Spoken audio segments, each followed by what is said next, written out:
Good evening, everyone, and welcome to Speak Your Mind with Larry Cox. And I am glad to welcome each and every one of you here this evening to the show. I was going to have a guest on this evening, but guest had to cancel on me, and that's okay because you are my special guest. All of you guys that have decided to join me here tonight. So let me go ahead and say hello to you. What I'd like you to do, share, like the show.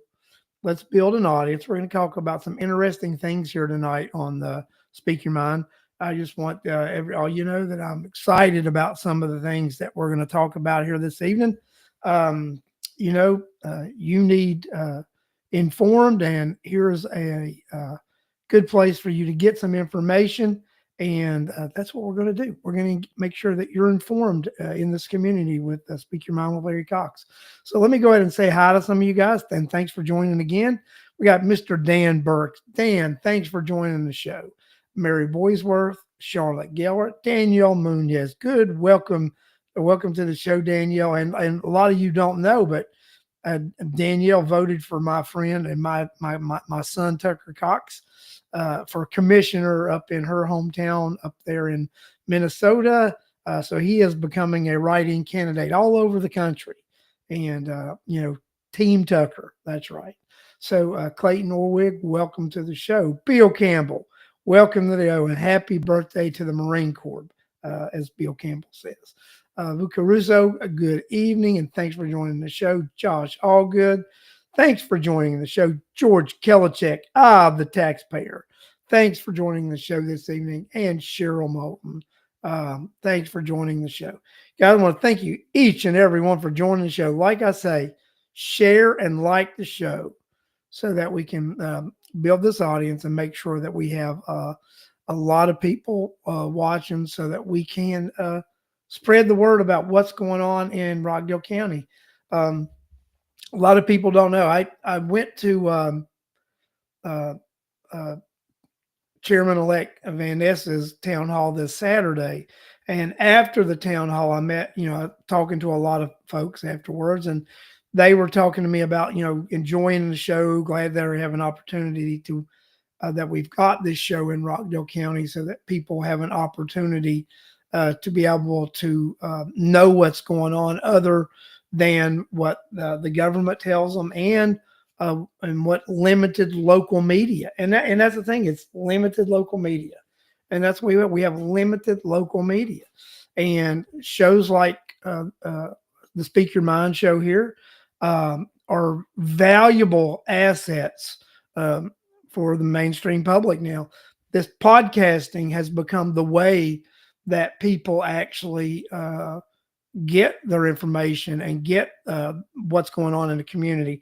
I remember a couple of years ago, a year or so ago, Dale Russell, who worked, I think, Fox 5, and he had talked to me about a local news story that was going on here, and he knew I had this podcast, and he told me, he said that this was the wave of local, the future for local media. He said, guys like you who do your podcast and do your shows, he said, that's the future of local media, because the mainstream or legacy media, they've all, they're all owned by these conglomerates, and you don't really get the bang for your buck out of that anymore. And he encouraged, keep doing what you're doing, and that's what we're going to do. We're going to keep doing what we're doing, so that you, the citizens of Rockdale County and everywhere else, you have alternative sources of information, and that's what we intend to do. So, like I said, I was at that town hall yesterday, and it was uh,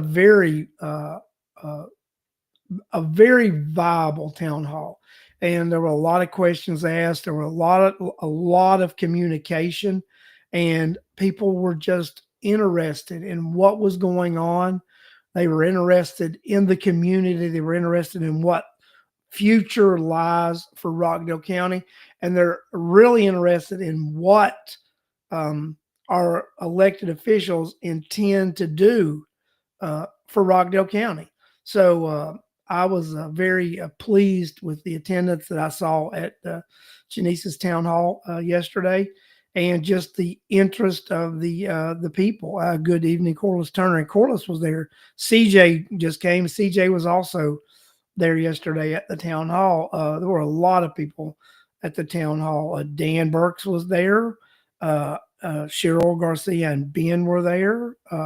So there was just a lot of people that were out the town hall. They're actually on the show tonight.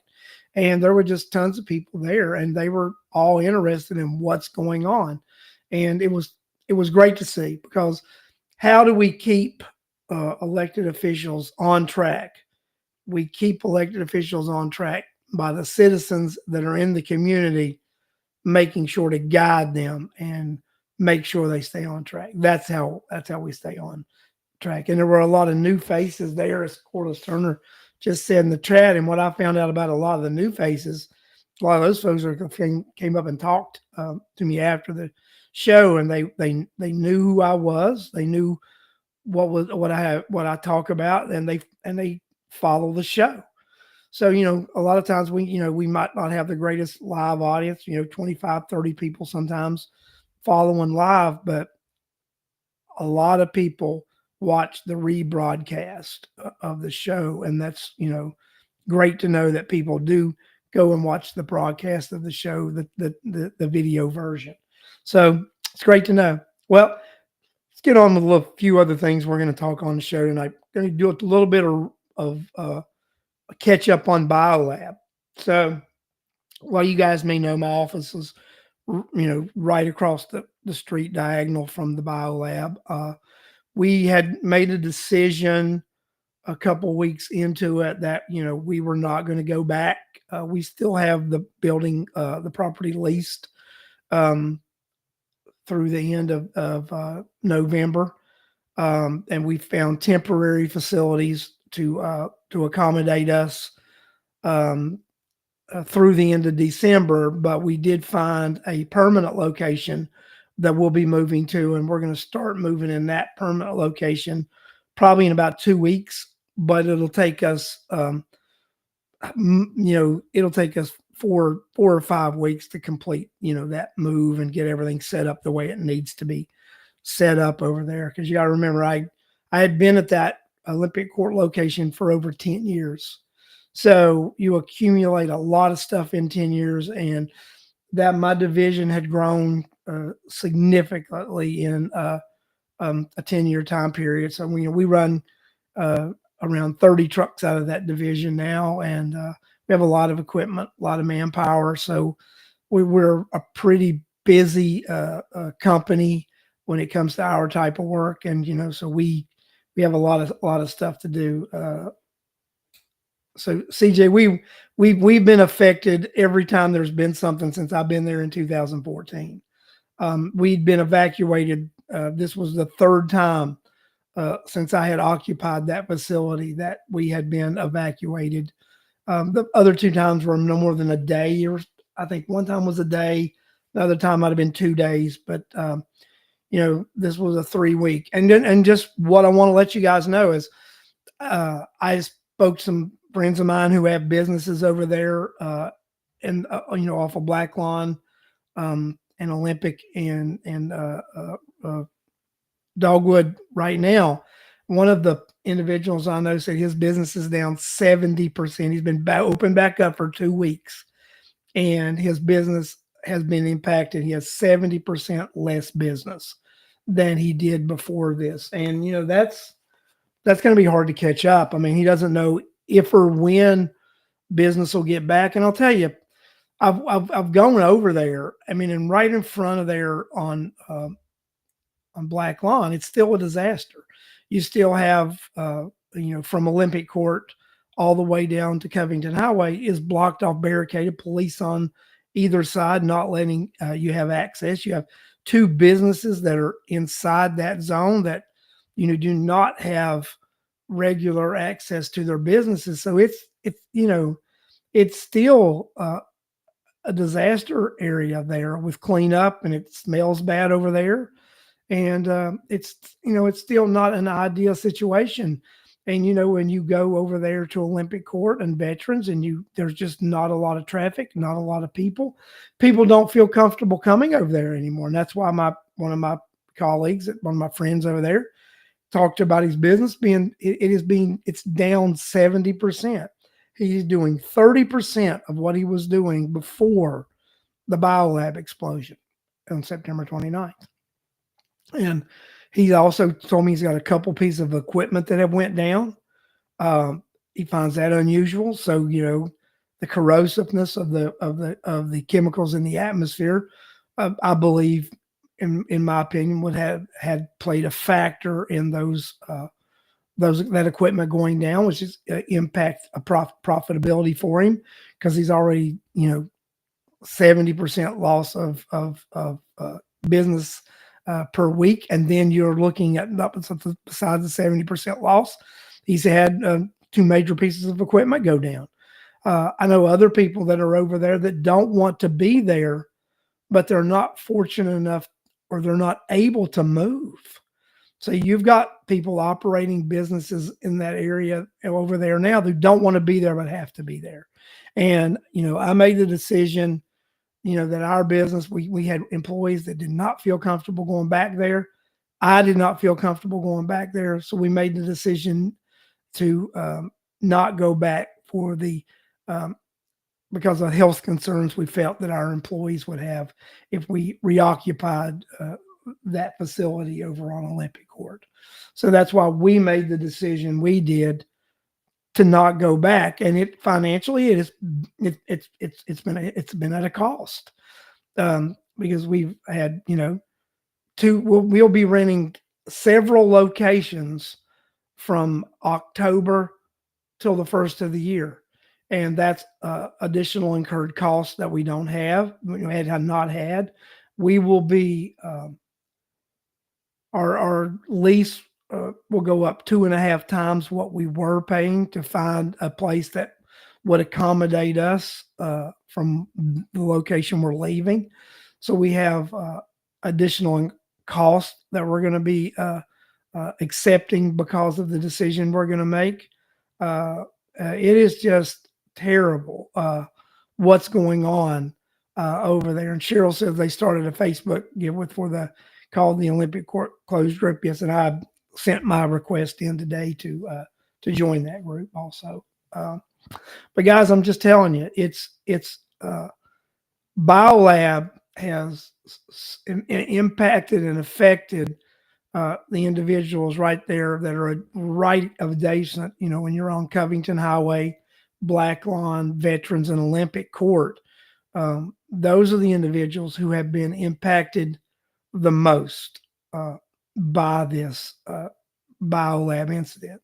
It's the businesses that are right there that have lost business, don't have access to them. For 3 weeks, no one had access to their business. And you have a couple of businesses do not have, one has no access now and the other has limited access.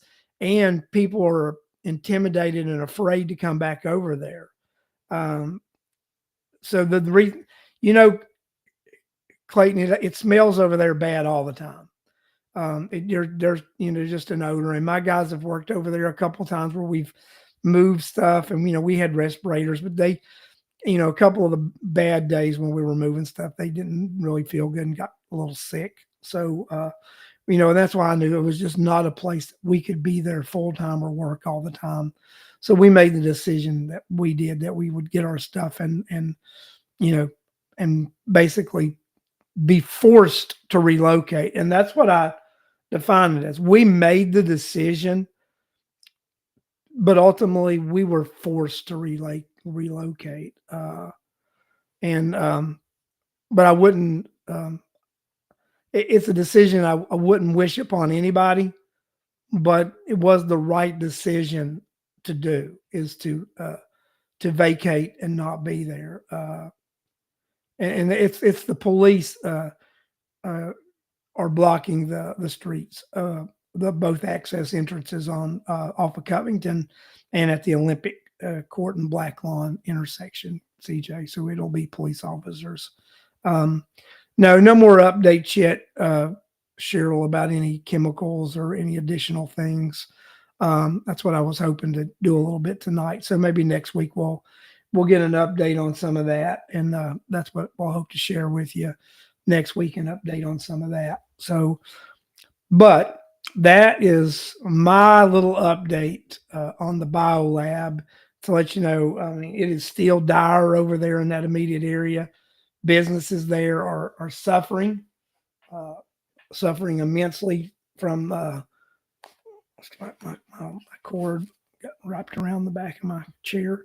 They are suffering financially. This has been a major setback for businesses that operate in that area, and biolab needs to be held financially responsible for the damage that they've done to the businesses that are in the immediate area, that have truly been harmed and impacted by biolab's negligence in operating their business. And that's the only way that I can define it, is that biolab has been negligent in how they have operated their business, and stand by that statement.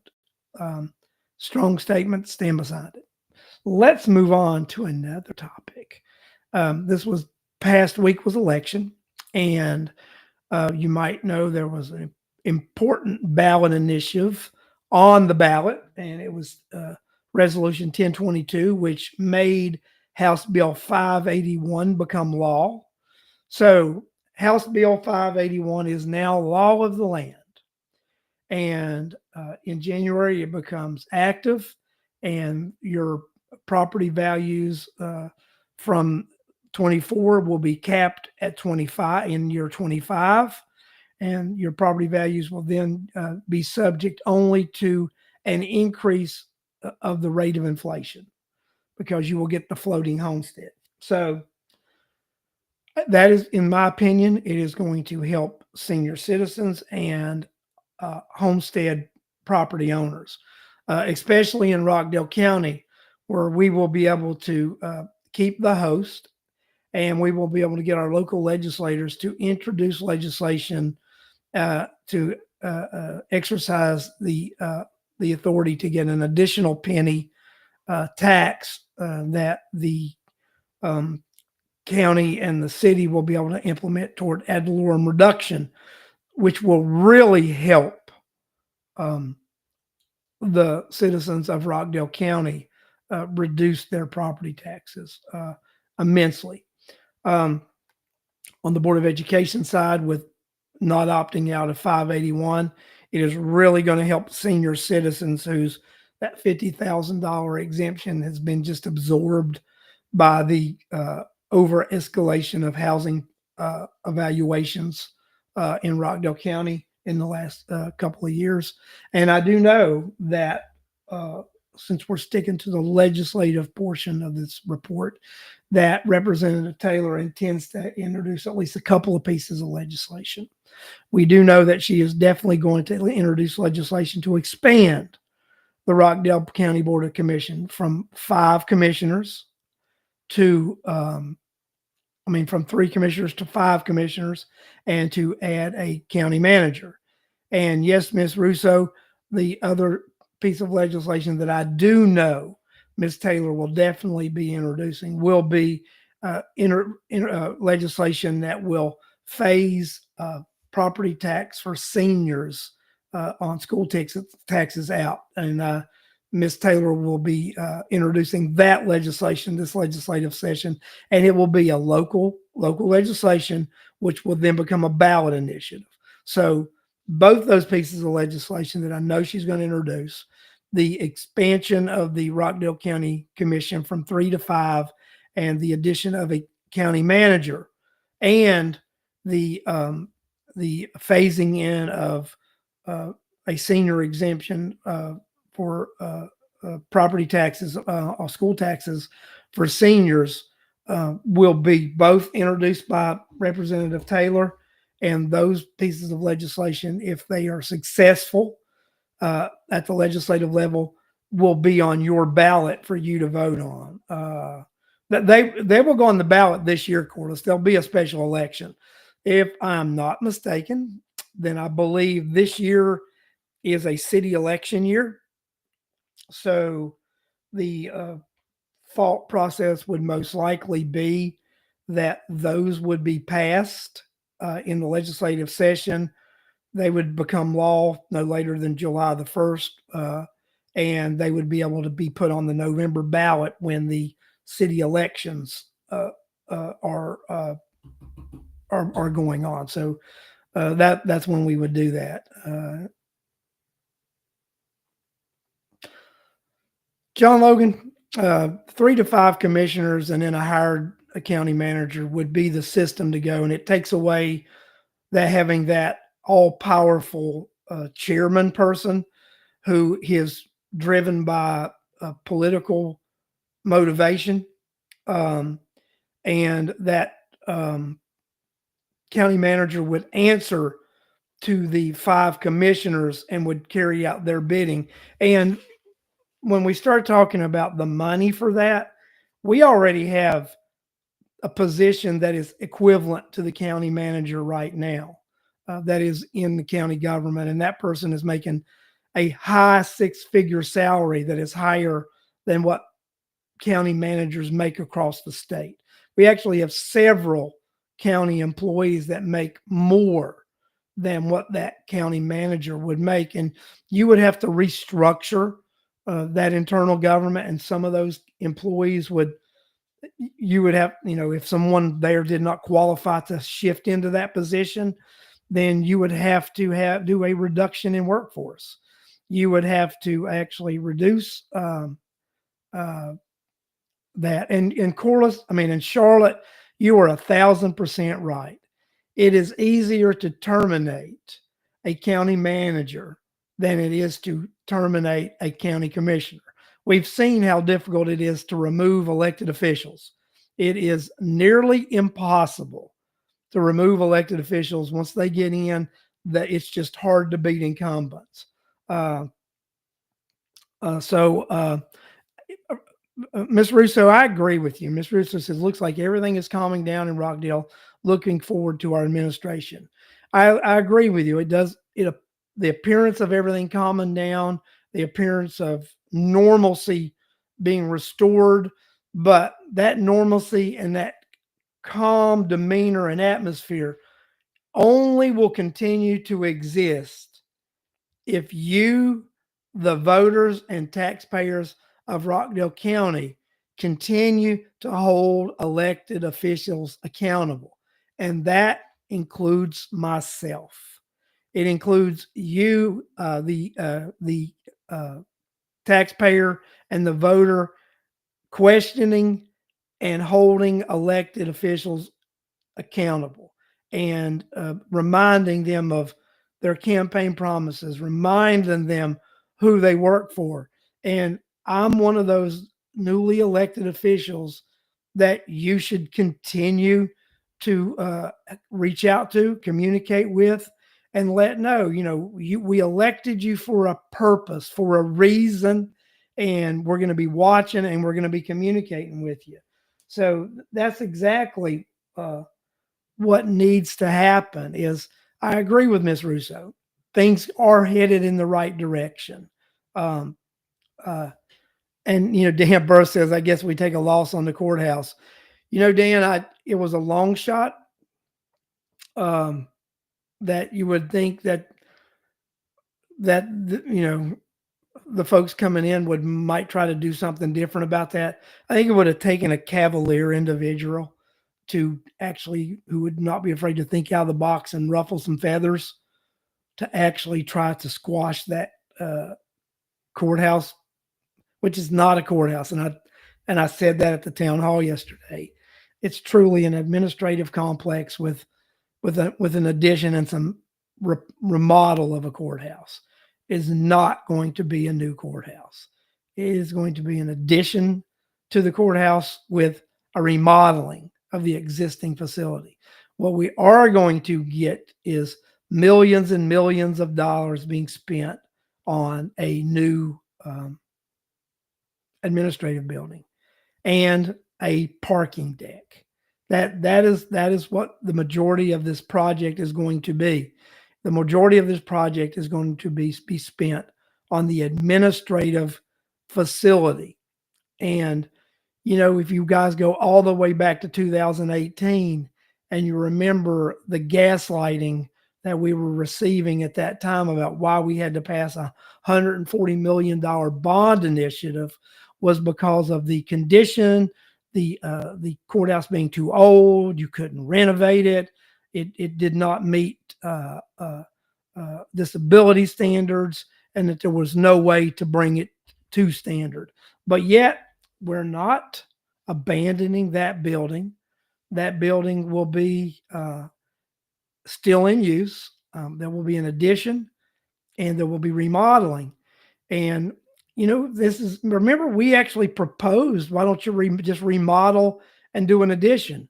Well, we can't do that because of the American Disabilities Act. It'll never meet standard, and we just can't do that.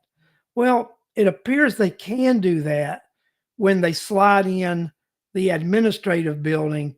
And like I said, and I made this statement at the town hall yesterday, that this is a project that we're stuck with, that none of the taxpayers would have ever approved and wanted.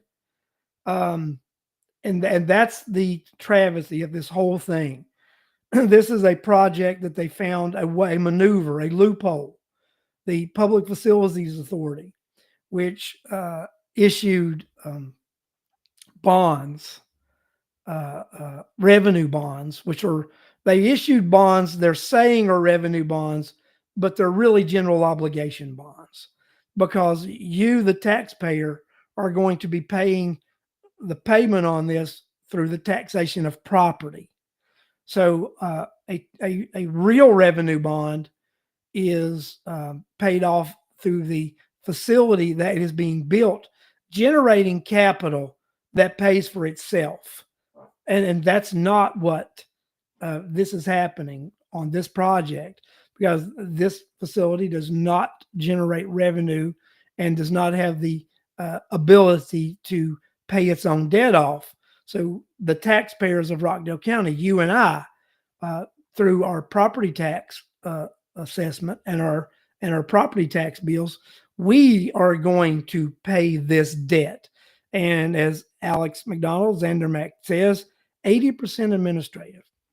And when you look at this and what this project will do to Rockdale County, specifically the city of Conyers, it is going to cripple the city of Conyers when we begin this project. I didn't talk about projects that will be coming up in Rockdale County in the next year. Just think about this. You're going to have the administrative complex being going on in Old Town. You're going to have the bridge over I-20 at 138. You're going to have the widening and expansion of say over on the Salem Road corridor, and you are going to have the Courtesy Expressway. So you're going to have all of this construction going on in Rockdale County the next 3 years. That is going to be devastating, devastating to the economic, to the business of Rockdale County. You've already had BioLab wipe out business in one portion of the county.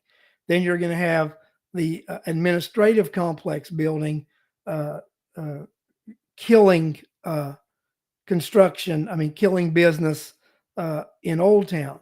You're going to have the 138 over I-20 bridge expansion and widening going on, and with the Courtesy Parkway.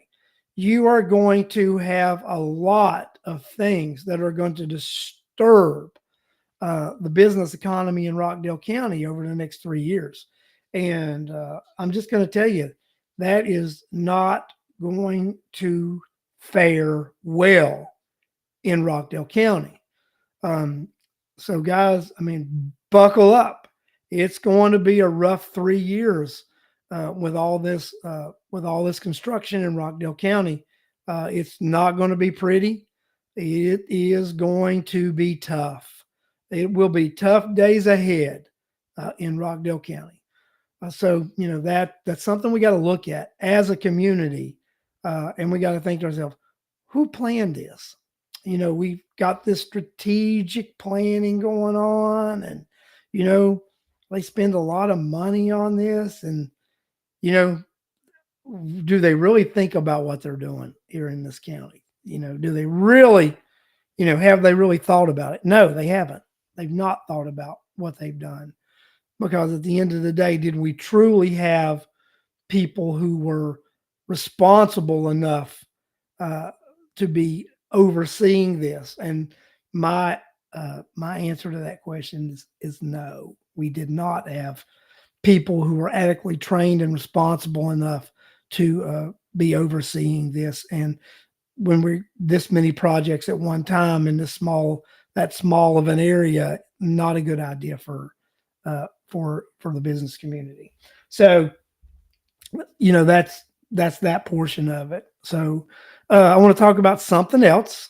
So you guys all know I had promised to have town halls, and I will be having a town hall this coming Tuesday. So what we're going to do is I'm going to have an education listening town hall this coming Tuesday, and it'll be at the Movement Church at 2431 Iris Drive, Southeast in Conyers, Georgia. And someone asked me for a landmark for that. The Fieldstone Pawn Shop's right down from there. So again, 2431 Iris Drive, Conyers, Georgia, the Movement Church. And that's where this coming town hall will be this coming Tuesday at 6 p.m.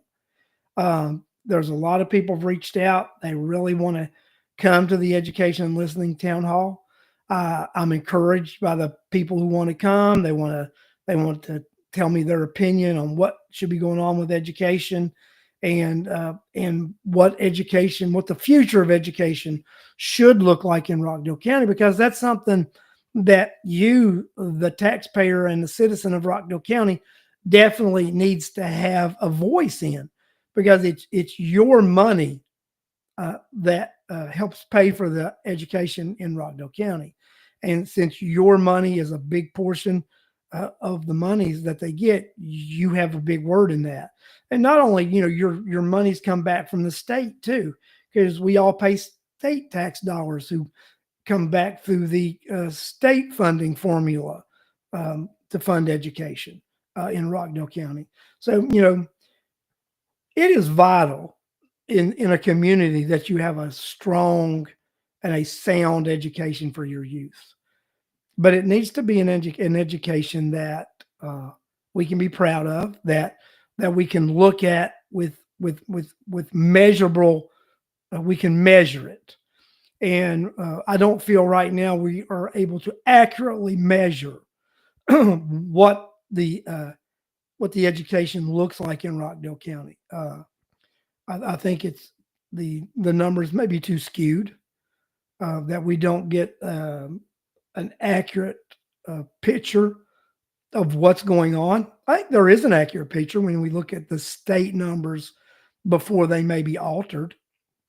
I think the state numbers do portray a more accurate account of the state of education in Rockdale County before they're manipulated and altered on the local level. But I think one of the things that the board needs to do, and I think I will be a member of that board, right? One of the things I'm going to ask the board is that we pass a policy that the local district not be able to alter the numbers that we receive from the state, and the numbers must be reported to us in a raw data that is received from the state and not an altered version. Then, and and I heard this that you can go look at the state's version is what the that staff will tell sitting board members that you can go look at the state website and you can go look at those numbers. That's not acceptable. The board point blank, has the authority to pass policy that they will see the data that the district receives, and they do not need to go anywhere else and look for it. And they can demand that they receive that data. And if someone will not give them that data, then the board has the right to say, adios, see you later. And that's reality. That's just true reality. You have to respect your employee. Employees have to respect their employer, and vice versa. There needs to be a mutual respect, and it can't go one direction.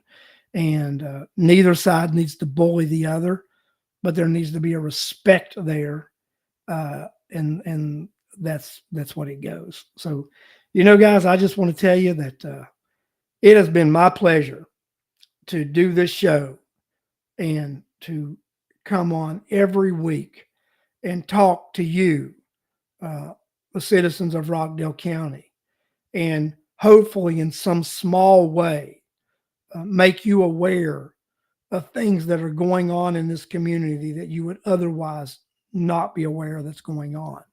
And I will continue to do this podcast. I'll continue to do this show to make sure that you are informed and that you are aware of things that are happening in Rockdale County, because the ability to do that with technology and the way this exists, it's up to us to make sure we stay informed, and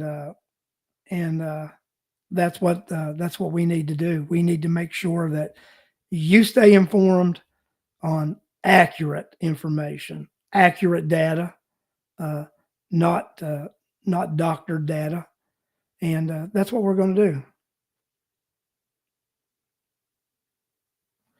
CJ, one question, Larry. What is your first thing you want to get done when you get on the board? CJ, the first thing I want to do is get sworn into the board. That's the first thing I want to do is get sworn into the board. So, I have got to be a little more politically correct right now, CJ, than when I was running for this seat. Um, so one thing I'll just say some of the things I want to do is I want there to be more accountability. The board needs to really look at the policies and procedures that are set in place, and the board needs to make sure that policies that are in place that that are beneficial to everyone. There need to be policies in place as far as budgeting, that the board is involved in establishing the budget. Because let me just tell you something, right? So let's just say that the board passes a budget and the State Board of Education looks at some of this budget stuff and they decide that that it's not right, that that some things were not done properly. And right now the way it works is the board is really just rubber stamping a budget. I mean, that's just reality, guys. You do not have this board actually involved in setting a budget. So I'm going to ask a question and please answer in the chat if you know. If the state board decides that there were some things done wrong and wants to call the Rockdale County School District out on their budget, who do they call for a meeting at the state board office? Who do they call?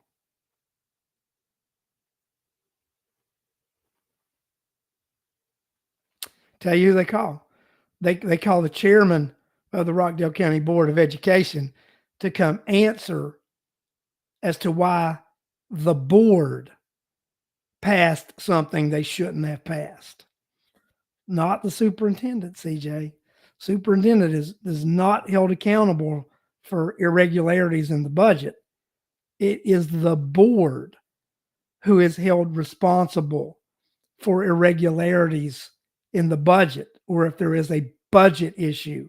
It is not the superintendent. So why would a board allow bureaucrats to lead them to poisoned water? And I'm going to tell you, and I will go out and just say this: I will not participate in a process where I am going to be held responsible and not be a part of putting something together. If I am going to be held responsible, I will be part of the process of putting something together. So I think someone was going to ask me a question. Hold on one second, and I'm going to look a date up on my calendar real quick. So from my understanding, we will not have a board meeting until January the 9th. That will be the second Tuesday.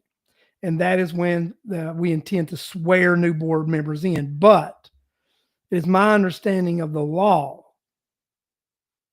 January 1, I actually become the new board member, right? But I won't be sworn in because we won't be doing any action until the 9th. But it's my understanding of the law, I actually will officially be the new board member as of January 1. So I think we all know Janice and the county people are going to do some sort of swearing in ceremony on December the 15th. But even though they're sworn in at that time, they will not officially take those offices till January the 1. And the same thing works for the school board. It doesn't matter when I get sworn in. By law, I'm January 1. So anytime, up to that, women can be sworn in at any time. So I'm officially, the new board convenes then. So, and just so you all know, 581, which became law, doesn't become law until January the 1st.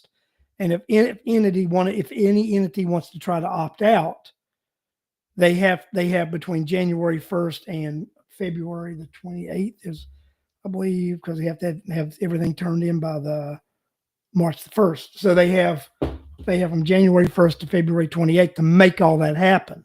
That's a very short time period. So, so if the city, the county, or the Board of Education would decide to opt out of 581, they need to have meetings that first week of January to start the process. I do not foresee any entity opting out, in my opinion, in Rockdale County. That's my reading the tea leaves and the way I see this happening in Rockdale County. But yes, guys, I mean, one of the things I see that me and on the board is just really want to look at policies, procedures, and make sure those policies and procedures are tightened up, and that everything is on a even level for everyone. And Kelly Forrest says, I hope the board will truly evaluate the superintendent. Kelly, my wish, is that not only the superintendent, but a true look and evaluation of the Rockdale County school district in a whole. So that's what that's what I'm wanting to do. Right? It would be the whole district as a whole to be looked at to make sure what's going on with that district and everything. So and there are a few things that I really want to look at, some cost saving measures and everything. And that's why it's very important for board members to be involved in the budget setting process, in the allocating of dollars, not just being looked at it after they're allocated and say, okay, this is it. And then, uh, you know, and we need to really look at zero-based budgeting, because we need to not go back and just say, okay, this was the budget last year. Now we're going to add 10%, and that's the new budget. We really need to go back and look at and build it from the schoolhouse up. Start with the teachers, the parapros, start with the teachers, parapros, bus drivers, start with, that essential, build up. Last thing we look at, central office. And I know a lot of people aren't going to be happy I just made that statement, but that is reality. And we look at basics. We look at what programs were mandated to provide by the state and the feds, and then we look at that point, providing the strongest basic education, reading, writing, and arithmetic. We make sure those core educational principles are covered. And then we expand out from that and we look and see what dollars we have. Because just some budgeting things that I know, the school system does need to tighten up with their dollars. We do not have enough money in reserve. So we actually need to spend less than we bring in for a few years, so we can actually put a few dollars away to have a healthy reserve, because the system has went out of had to dip into the reserves the last 2 years to balance the budget, and that's not a sustainable model. So the board actually needs to look at the next several years of spending less than we collect, so that we can actually put a few more dollars in reserve, so that when something happens, a shortfall happens, that the county, actually the Board of Education, has that money in reserve to fall back on that rainy day, on that true rainy day uh, that would occur. Just as the state by law is only allowed to have a certain percent of reserves on hand, that is also true with your local Board of Education, local school district. Your local school district is also only allowed to have 15% excess of what the budget is in reserve. So, though there is no, so there is a. Let me talk about this week in Rockdale, this week from Rockdale. So my show formerly was This Week from Rockdale. I changed it to the Speak Your Mind with Larry Cox. There was a lot of confusion about the Rockdales. So the This Week in Rockdale is Alex McDonald and his local This Week in Rockdale, which he does not do all the time, only brings up special occasions, special things that come along. He will do that show. Uh, so what I did was totally rebranded Speak Your Mind with Larry Cox. There is a Speak Your Mind with Larry Cox YouTube channel. There is a Speak Your Mind with Larry Cox Facebook page, and that's where this show is broadcast. And the This Week in Rockdale YouTube channel is totally separate. That is Alex McDonald's channel for his This Week in Rockdale show, which is, totally different from the Speak Your Mind with Larry Cox. And one of the reasons I did the rebrand was to get away with the confusion of that, so people can understand that Speak Your Mind with Larry Cox is Larry Cox, and that This Week in Rockdale is Alex McDonald. And I think it'll help clarify a lot of that. And Alex's next show will be with Scott Smith. Alex, do you have a date with that show for Scott Smith? If you do, you can put it out there and let people know. But that's the way we roll with that from moving forward. So, but you'll have true distinction now between the shows, and that'll work. And that'll be fantastic. So, guys, I want to just thank again each and every one of you for joining me tonight on Speak Your Mind with Larry Cox. It was great to have each and every one of you joining me. And like I said, it has been a privilege to start this show and bring this show to you. And I am glad that you guys will continue to press and push the elected officials so that they will know that they're being watched, and that includes me, that you will hold us accountable, and that's what's going on. So just so you know, Cheryl, this is how the chat is done now. Um, uh, Restream rebranded. This is what I have to work with. So sorry, that's what I got. so you know they have rebranded it, and this is how the format looks now, and nothing I can do about it because this is the Restream format now. Just so you know, because they started in a new format November, but I just want to thank each and every one of you guys. Let's try this. I try something there. How about that? They had a new button. Did that bring it up? Tell me yay or nay. Did that bring up the side chat? It brought it up on my end. They put all the buttons in a different place, so it was. And I think I've got about everything located. I think I've got about everything located, and it's still going to take me another week or so to get all this figured out because all the buttons are all over the place in different spots. But that's the way it goes. So again, guys, thanks for coming on with me tonight. Thanks for continuing to support the show, and thank you for continuing to support your community, because that's what this community needs. This community needs you more than anything. This community needs each and every one of you to stay involved. And I want to thank you. I want to thank you for staying involved, and I want to thank you for doing everything that you do. So until next Sunday at 8 p.m., I want to wish you all a good night.